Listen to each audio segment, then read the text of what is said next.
خداوند یسوع مسیح کے نام میں آپ کو سلام۔ ہم تمثیلوں پر اپنی سیریز کو جاری رکھے ہوئے ہیں۔ ہر وقت دعا کرنے کے تعلق سے تمثیل پر غور کریں گے۔ لوکا کی انجیل کے 18ویں باب کی 1 تا 8ویں آیت میں لکھا ہے، پھر اس نے اس غرض سے کہ ہر وقت دعا کرتے رہنا اور ہمت نہ ہارنا چاہیے، ان سے یہ تمثیل کہی کہ کسی شہر میں ایک قاضی تھا، نہ وہ خدا سے ڈرتا نہ آدمی کی کچھ پرواہ کرتا تھا، اور اسی شہر میں ایک بیوہ تھی جو اس کے پاس آ کر یہ کہا کرتی تھی کہ میرا انصاف کر کے مجھے مدعی سے بچا۔ اس نے کچھ عرصے تک تو نہ چاہا، لیکن آخر اس نے اپنے جی میں کہا کہ گو میں نہ خدا سے ڈرتا اور نہ آدمیوں کی کچھ پرواہ کرتا ہوں، تو بھی اس لیے کہ یہ بیوہ مجھے ستاتی ہے میں اس کا انصاف کروں گا، ایسا نہ ہو کہ یہ بار بار آ کر آخر کو میرا ناک میں دم کرے۔ خداوند نے کہا، سنو، یہ بے انصاف قاضی کیا کہتا ہے؟ پس کیا خدا اپنے برگزیدوں کا انصاف نہ کرے گا جو رات دن اس سے فریاد کرتے ہیں؟ اور کیا وہ ان کے بارے میں دیر کرے گا؟ میں تم سے کہتا ہوں کہ وہ جلد ان کا انصاف کرے گا۔ تو بھی جب ابن آدم آئے گا تو کیا زمین پر ایمان پائے گا؟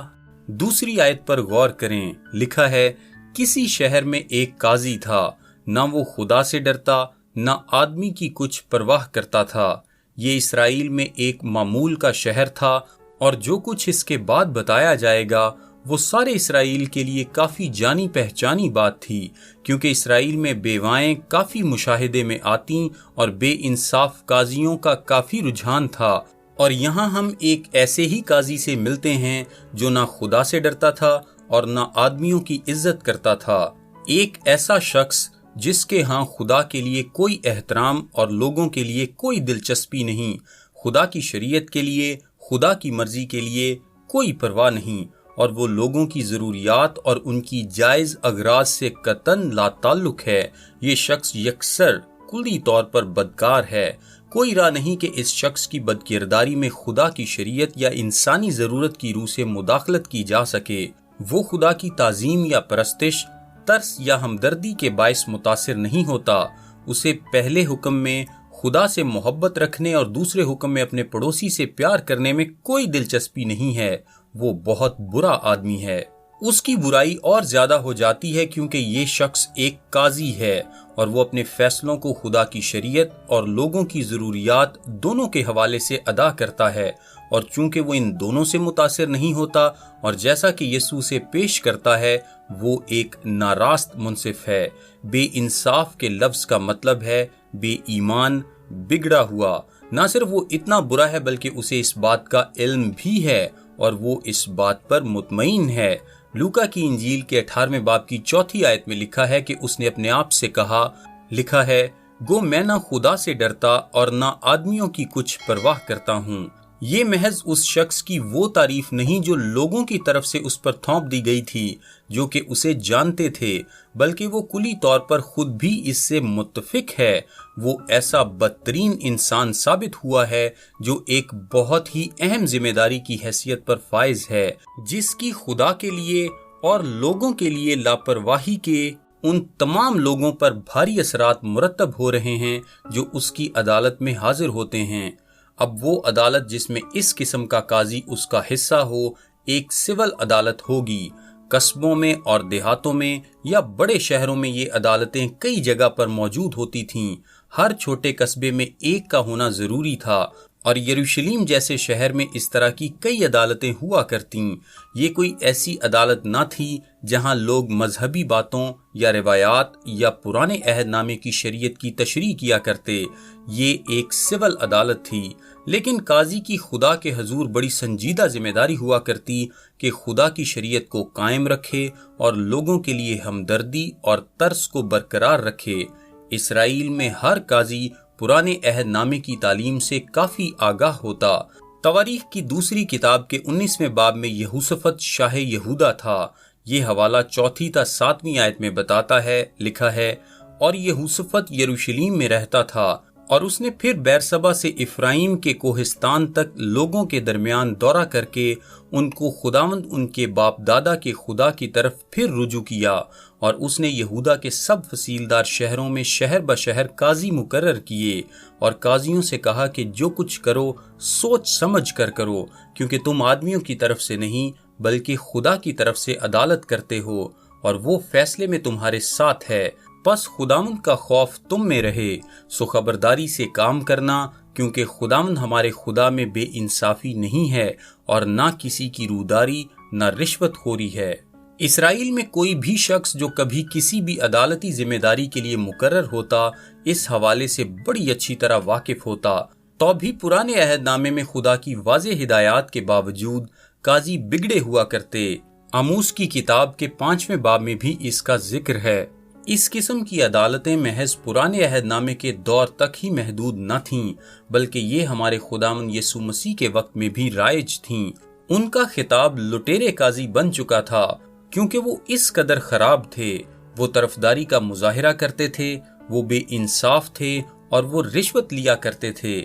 تالمود بتاتی ہے کہ وہ بعض اوقات اس قدر گمراہ تھے کہ وہ اصل میں محض ایک وقت کے کھانے کی خاطر انصاف سے منحرف ہو جایا کرتے۔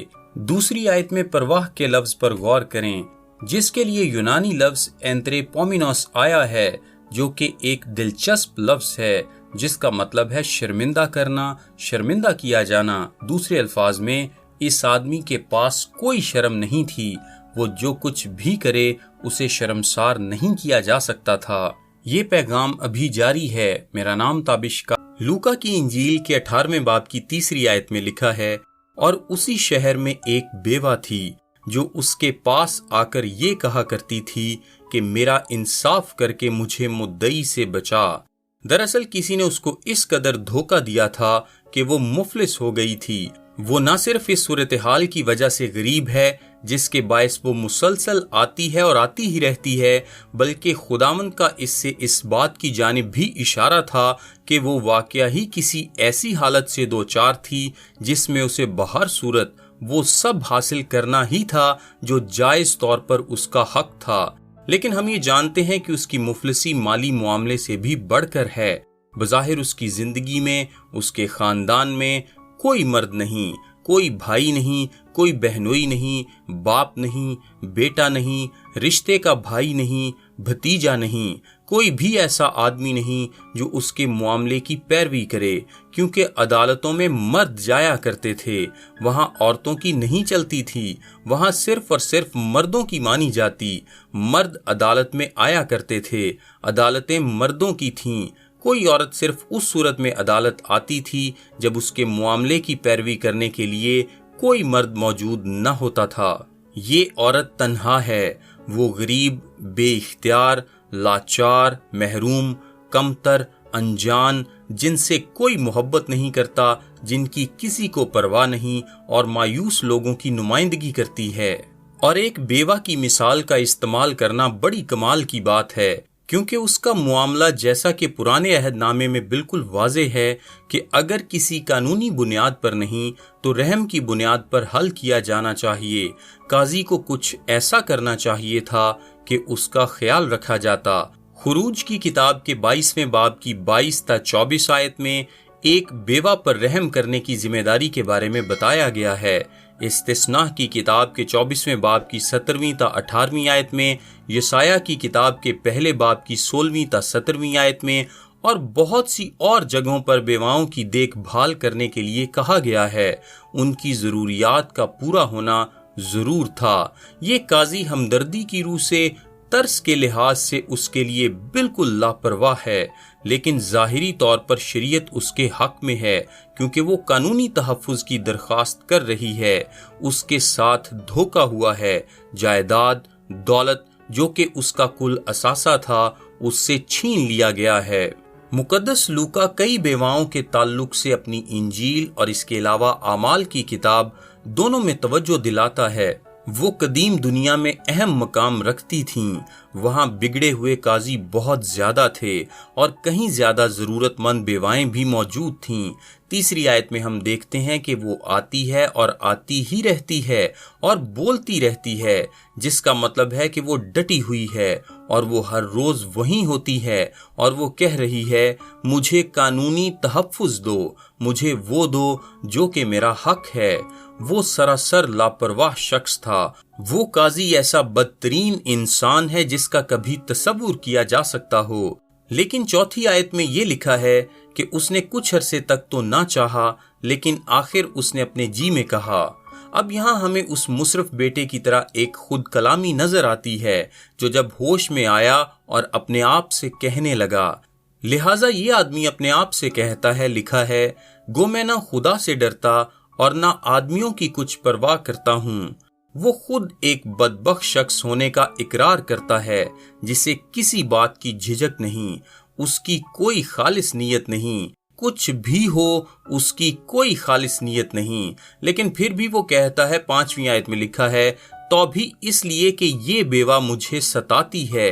یونانی میں یہ ہے کہ وہ مجھے دکھ پہنچاتی ہے، وہ مجھے تنگ کر رہی ہے، وہ ہر روز وہیں ہوتی ہے، وہ ہر روز اپنا معاملہ پیش کرتی ہے، یہ سب کچھ بہت تکلیف دہ ہے، میں اسے قانونی تحفظ دے دوں گا۔ لکھا ہے ایسا نہ ہو کہ یہ بار بار آ کر، بار بار کے لیے یونانی میں آئستلوس آیا ہے، جس کا بائبل مقدس میں بعض دفعہ ترجمہ ہمیشہ کیا گیا ہے۔ اگر میں اس سے جان نہیں چھڑاؤں گا تو وہ ہمیشہ آتی رہے گی اور وہ مجھے تھکا دے گی۔ لکھا ہے آخر کو میرا ناک میں دم کرے۔ یہاں یونانی کا ایک فعل ہوپو پیازو آیا ہے، جس کا مطلب یہ ہے کہ یہ ایک کشتی کی اصطلاح ہے اور اس میں یہ معنی پایا جاتا ہے کہ کسی کی آنکھ میں پوری قوت کے ساتھ مکہ رسید کر دیا جائے۔ وہ مجھے ناسمجھی میں دن بدن ضرب لگا رہی ہے، وہ مجھے لپیٹ رہی ہے۔ مزید تراجم میں یوں ہوگا، چہرے کو سیاہ کر دینا تاکہ مکوں کی شدت اور قوت کو ظاہر کر سکیں۔ وہ تو مجھے ناکارہ کر دے گی، وہ تو مجھے لپیٹ رہی ہے۔ یہ پہلا کرنتھیوں 9 باب کی 27ویں آیت میں استعمال ہوا ہے، جہاں پولس کہتا ہے کہ میں اپنے بدن کو مارتا کوٹتا اور اسے قابو میں رکھتا ہوں۔ یہ عورت محض پریشان کن ہی نہیں، یہ عورت تکلیف دہ بھی ہے، یہ میری برداشت سے باہر ہے، اور وہ ایسا آئستلوس یعنی ہمیشہ کرتی رہے گی اگر تو میں نے اس سے جان نہ چھڑائی۔ لہٰذا ایک طاقتور اور سخت گیر قاضی کو ایک کمزور بیوہ نے اپنی مستقل مزاجی کے باعث شکست دے دی ہے۔ سو یہ عورت اس آدمی کو اس کے خیال میں بربادی کی طرف لے جا رہی ہے، اسے اس سے جان چھڑانا ضرور ہے، چنانچہ وہ اس کے حق میں فیصلہ دے دیتا ہے۔ 5ویں آیت میں وہ کہتا ہے، لکھا ہے میں اس کا انصاف کروں گا۔ اس کا سادہ مطلب یہ ہے کہ میں اسے بری کر دوں گا، میں اسے انصاف دے دوں گا۔ اس میں یونانی کا لفظ ڈکیو موجود ہے، جس سے ہم ڈکائیوس یعنی راست بازی، انصاف کے معنی حاصل کرتے ہیں۔ میں انصاف اور راستی اس کے حق میں صادر کروں گا، میں اسے بری کر دوں گا، میں اس کا بدلہ چکا دوں گا، میں اس کو اس لیے انصاف دوں گا کیونکہ میں اس کی برداشت نہیں کر سکتا، میں مزید اس کی تقریریں نہیں سن سکتا۔ خداوند کا مقصد کیا ہے؟ اس کہانی میں کیا غرض پائی جاتی ہے؟ پہلی آیت کی طرف واپس جائیں۔ اب وہ انہیں یہ سکھانے کے لیے ایک تمثیل سنا رہا تھا کہ انہیں ہر وقت دعا کرتے رہنا اور ہمت نہیں ہارنا چاہیے۔ سو ہم یہاں پر یہ دیکھتے ہیں کہ تمثیل کو سمجھنے کی کنجی یہ ہے کہ قائم رہا جائے، حتیٰ کہ تمثیل کی گہرائی میں جانے سے پہلے ہی کنجی باہر میسر ہے۔ یہ تمثیل خداوند نے یہ دکھانے کی خاطر مرتب کی ہے کہ انہیں ہر وقت دعا کرنا ہے اور ہمت نہیں ہارنی۔ یہ کون لوگ ہیں؟ واپس 22ویں آیت دیکھیں۔ اس نے شاگردوں سے کہا، وہ ان سے باتیں کر رہا ہے جو اس کے پیروکار ہیں، جو اس موقع پر اس کے اپنے ہیں، وہ لوگ جنہوں نے اس کی زندگی اور اس کی خدمت کے آخری وقت میں اب اس کے ساتھ اپنا رشتہ وابستہ کر لیا تھا، اور وہ انہیں آمد ثانی کے بارے میں یہ بڑی تعلیم فراہم کر رہا تھا۔ پہلی اور دوسری آمد کے درمیانی وقت میں، پہلی اور دوسری آمد کے بیچ کے وقت میں ہمیں ہمت نہیں ہارنا، بلکہ ہمیں دعا کرنا ہے۔ ہم اس گھڑی میں وقت کے اسی دور میں زندگی گزار رہے ہیں۔ ہمارے خداوند کی طرف سے پیغام بہت واضح ہے، بے دل نہ ہوں، آخر تک دعا کرتے رہیں۔ یہ ہمارے لیے ایسی ہدایت ہے جس میں غلطی کا امکان موجود نہیں۔ ہر وقت میں۔ اس کا سادہ سا مطلب یہ ہے کہ تمام مواقع اور تمام وقتوں میں اور ان تمام ادوار اور گزرتے سالوں میں ہمیں دعا کرنا ہے اور ہمت نہیں ہارنی۔ ہمت ہارنا یونانی زبان کے فعل ایکاکیو سے اخذ شدہ ہے، جس کا مطلب ہے تھک جانا، ہمت چھوڑ دینا یا بزدل بن جانا، بزدلی اپنا لینا۔ لوکا نے اسے صرف یہیں استعمال کیا ہے، لیکن پولس اسے 5 مرتبہ استعمال کرتا ہے اور اس کا بالکل یہی مطلب آیا ہے۔ یہ امید ترک نہ کریں کہ یسوع آ رہا ہے۔ جیسے پطرس کہتا ہے، ٹھٹھے اڑانے والے آئیں گے اور کہیں گے کہ اس کے آنے کا وعدہ کہاں گیا؟ آمد ثانی کا انکار ہوا کرے گا۔ یہ کہنے کے لیے ہمارا تمسخر اڑایا جائے گا کہ یسوع آ رہا ہے، لیکن واقعی وہ آ رہا ہے۔ ہمت نہ ہاریں، بزدل نہ بنیں۔ جیسا کہ متی کی انجیل کے 24ویں باب کی 13ویں آیت میں ہمارا خداوند کہتا ہے، لکھا ہے کہ جو آخر تک برداشت کرے گا وہ نجات پائے گا۔ یہ وہ برداشت کرنے والا ایمان ہے جو ایک حقیقی ایماندار کی نشاندہی کرتا ہے۔ لہٰذا یہ عمومی طور پر دعا کرنے کا بلاوا نہیں ہے، جیسا کہ آیا ہے کہ بلا ناگہ دعا کرو۔ وہ عام معمول میں بلا ناگہ دعا کرنے کی بات ہے۔ یہ دور آخرت کے لیے دعا کی خاطر بلاوا ہے کہ ہمیں دعا کرنا ہے کہ خداوند آ جائے، اور جب تک وہ نہ آ جائے برداشت کرنے کی خاطر طاقت کے لیے دعا کرنا ہے، یعنی جسم، جہان، ابلیس، خوشخبری کے خلاف مخالفت، ایذا رسانی، رد کیے جانے، حتیٰ کہ شہادت کو برداشت کرنے کے لیے یہ آخرت کی روح سے دعا کرنا ہے۔ لوکا کی انجیل کے 21ویں باب کی 36ویں آیت میں بھی ہمارے خداوند کی طرف سے ایک اسی طرح کا بلاوا موجود ہے۔ لکھا ہے، پس ہر وقت جاگتے اور دعا کرتے رہو تاکہ تم کو ان سب ہونے والی باتوں سے بچنے اور ابن آدم کے حضور کھڑے ہونے کا مقدور ہو۔ آپ کو دعا کرنے کی ضرورت ہے کہ مسیح آ جائے۔ آپ کو دعا کرنا ضرور ہے کہ آپ کے پاس آخر تک برداشت کرنے کی قوت میسر ہو، آپ کی زندگی کے آخر تک، اور اس آخر تک جب تک خداوند خود نہ آ جائے، اس وقت تک جب تک ہم زندہ ہیں اور اس کے لیے جمع نہ کیے جائیں۔ اب آپ سوچتے ہوں گے کہ آپ کس طرح جانتے ہیں کہ یہ آمد ثانی کا حصہ ہے؟ تو 8ویں آیت اس کے لیے کنجی ہے۔ 8ویں آیت کے آخر میں لکھا ہے، تو بھی جب ابن آدم آئے گا تو کیا زمین پر ایمان پائے گا؟ کیا وہ اس طرح کا قائم رہنے والا ایمان پائے گا؟ اسے اس طرح کی قائم رہنے والی دعا نظر آئے گی؟ کیا وہ اس طرح کا برداشت کرنے والا اعتقاد دیکھے گا؟ یہ یقیناً آخرت کی روح سے دعا کرنا ہے۔ ہم میں سے کوئی بھی کلیسیا کے اٹھائے جانے کے وقت سے واقف نہیں۔ ہم نہیں جانتے کہ وہ واقعات جو کہ آمد ثانی کے ہیں کب شروع کر دیے جائیں گے۔ ہم نہیں جانتے کہ خداوند کا دن کب آنے کو ہے، لیکن 2000 سال گزر چکے ہیں۔ ایماندار انتظار پر انتظار کر رہے ہیں اور گنہگاروں کے ہاتھوں دکھ اٹھا رہے ہیں۔ گناہ تیزی سے بڑھ رہا ہے، برے لوگ برے اور زیادہ برے ہوتے جا رہے ہیں۔ ہم مسیحی دنیا کے اندر اور باہر آلودگی کو دیکھ رہے ہیں۔ جھوٹے نبی ہر جگہ پھیلے ہوئے ہیں۔ ہم سچے اور وفادار رہتے ہوئے برداشت کرنے کی کوشش کر رہے ہیں اور خدا کے کلام پر بھروسہ رکھے ہوئے ہیں۔ ہمارے ساتھ وعدہ کیا گیا ہے کہ وہ آئے گا۔ ہم ایمان رکھتے ہیں کہ وہ آئے گا، اور یہاں وہ کہتا ہے کہ اس وقوع کے لیے دعا کرتے رہو۔ وہ آئے گا، لیکن اس کے آنے کے ذریعے میں ایک حصہ ہماری دعائیہ زندگی ہے۔ دعا خدا کو جنبش دیتی ہے کہ وہ اپنا کام کرے۔ وہ آئے گا، وہ وعدہ کرتا ہے کہ وہ آئے گا۔ وہ اپنے چنے ہوئے لوگوں کے ساتھ وفادار رہے گا۔ وہ ناراستوں کی عدالت کرے گا۔ وہ مقدسین کو بدلہ دے گا۔ وہ اپنے آپ کو سرفراز کرے گا۔ وہ زمین پر اپنا تخت لگائے گا۔ وہ زمین پر بادشاہی میں حکمرانی کرے گا، اور وہ نئے آسمان اور نئی زمین کو قائم کرے گا۔ اور یہی وہ کام ہے جس کے لیے ہمیں مستقل دعا کرنی ہے۔ پولس تھسلنیکیوں کو آمد ثانی کے بارے میں اس میں کلیسیا کے اٹھائے جانے کے حصے کی بابت لکھتا ہے، پس تم ان باتوں سے ایک دوسرے کو تسلی دیا کرو۔ یہی وہ مقام ہے جہاں ہم اس زندگی کے مسائل کے درمیان اپنے اطمینان کو حاصل کرتے ہیں۔ یوحنا کہتا ہے کہ یہ محض تسلی ہی نہیں ہے،